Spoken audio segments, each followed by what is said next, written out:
Good Tuesday afternoon, and thank you for joining us on KARE 11 News Now. I'm Rena Sargentopoulos. Developing right now, the Minnesota National Guard is being activated after a cyber attack on the city of St. Paul. This is a website just launched by the city saying that most of its services are being impacted by the cyber incident. A city official says they took services offline as a defense mechanism against that attack. Right now, 911 and emergency services are still fully operational. According to Governor Walz, the cyber attack has exceeded the city's ability to respond, and the city did reach out for state help. In a statement, the governor says the National Guard's cyber forces will collaborate with city, state, and federal officials to resolve that situation. Brand new this afternoon, showing this new video, I should say, showing the mess left from last night's storms. You can see several trees uprooted and homes with damage to their roofs. So far, there are no reports of any injuries. Now, in the Twin Cities, we are seeing several trees and branches down, along with some power lines. And in South St. Paul, a tree fell directly on a power line, and a large branch fell on top of a vehicle in South Minneapolis. Right now, Xcel Energy still has a few thousand people across the metro without power right now. They do have crews working in the hardest hit areas that affect the most people. To our south in northern Iowa, more major cleanup after intense winds rolled through Monday night. In Sioux Center, there was a recorded 99-mile-per-hour wind gust. Right now, crews are on the ground surveying the damage and trying to determine if a derecho hit that area. New this afternoon, China says a tariff truce with the United States is being extended. Trade leaders from both countries have been meeting in Sweden trying to work out a trade deal between the two economic powerhouses. That trade truce is keeping tariffs at 30% for goods shipped from China to the U.S. It's not clear how long that extension will last. Happening right now, the world's leading hunger watchdog group says the worst case scenario of famine is unfolding right now in Gaza. This as Israel pauses fighting in the region to allow aid to roll through. NBC's Matt Bradley has more now from Tel Aviv. Well, it's now the third day that the Israelis are allowing aid to be airdropped into the Gaza Strip, and they've opened the spigot somewhat, allowing truckloads of aid to come into the Gaza Strip to meet an incredible need among that population of more than 2 million. That population has now suffered a very grim, if symbolic, milestone.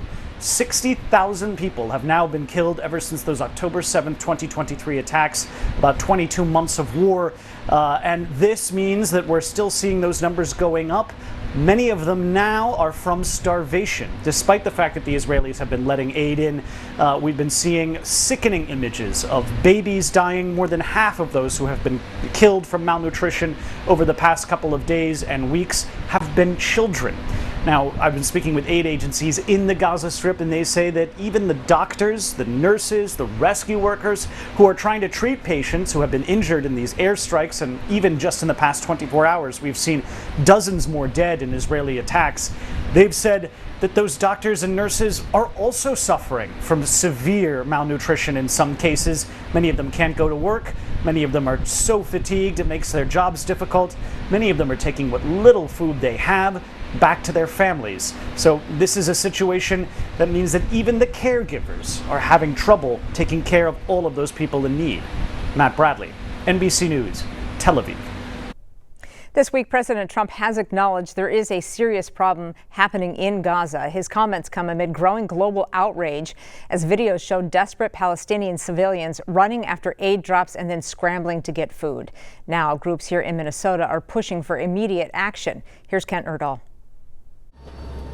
Despite resumed airdrops of humanitarian aid and a so-called tactical pause by Israel to allow for more food deliveries to parts of Gaza, the realities of starvation have hit home across the region. I'm a Palestinian from Gaza that has lost over 35 family members. And right here in Minnesota. My maternal grandmother was malnourished. She died without medical care. Just last week, my wife lost her mother, her sister, two of her sister's children, 5 and 7 years old. Jihad Adwai is among several people joining with KARE Minnesota in hopes of raising awareness of the widespread starvation. The UN now says about a third of Gazans are going without food for days at a time, but it's a claim Israel Prime Minister Benjamin Netanyahu continues to deny. There is no policy of starvation in Gaza. And there is no starvation in Gaza. And we have to get the kids fed. President Trump is now breaking from Netanyahu, saying the U.S. will set up food centers in Gaza and work with European nations to address the crisis. That's real starvation stuff. I see it.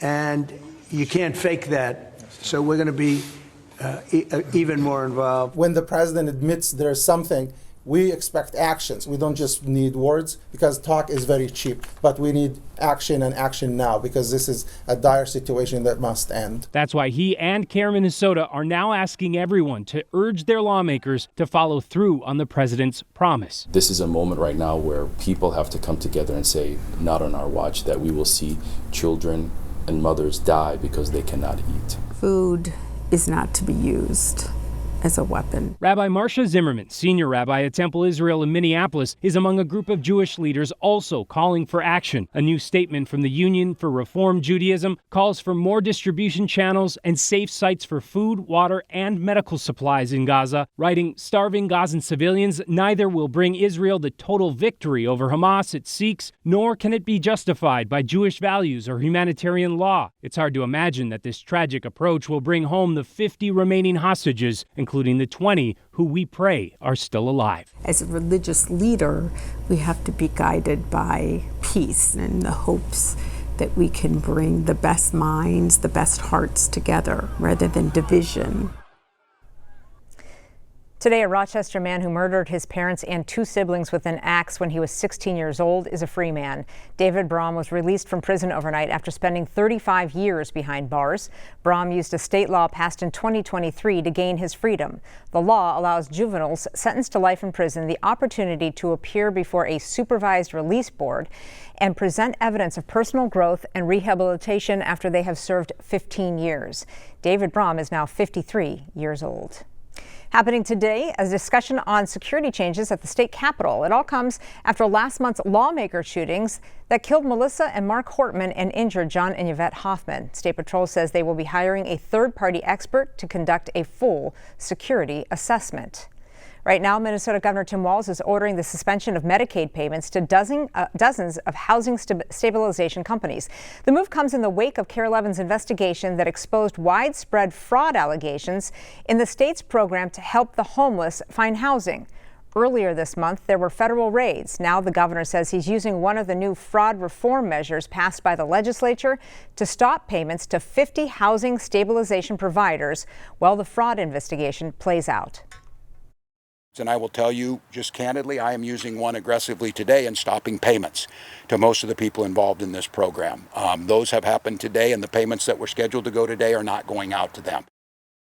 Minnesota's Republican congressional delegation has asked the DOJ to launch a formal investigation into what they label the state's failure to responsibly administer these programs.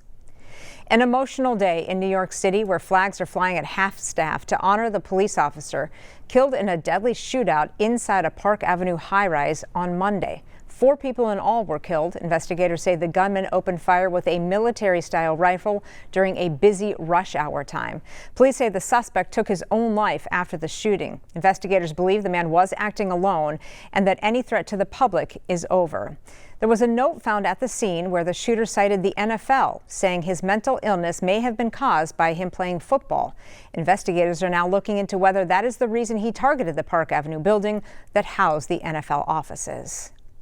New this afternoon, the Department of Transportation has approved a previously announced partnership between United Airlines and JetBlue Airways. The program, called Blue Sky, allows reciprocal frequent flyer benefits between the 2 airlines. Frequent flyers will be able to earn and use miles in either airline's loyalty program on most flights. The perk's start date have not been announced, but it is expected to be rolled out in phases this fall. If you've been to the deli case at Lenz and Byerly's lately, be aware that they are recalling their Thai peanut pasta salad with chicken because of a nut mix-up. An employee noticed the batch used pecans instead of peanuts. That batch was sold at the Twin Cities Metro from Friday to Sunday. No illnesses have been reported. If you do have the salad, though, you can bring it back to the store for a full refund. Stick with us. More news and weather coming up after the break.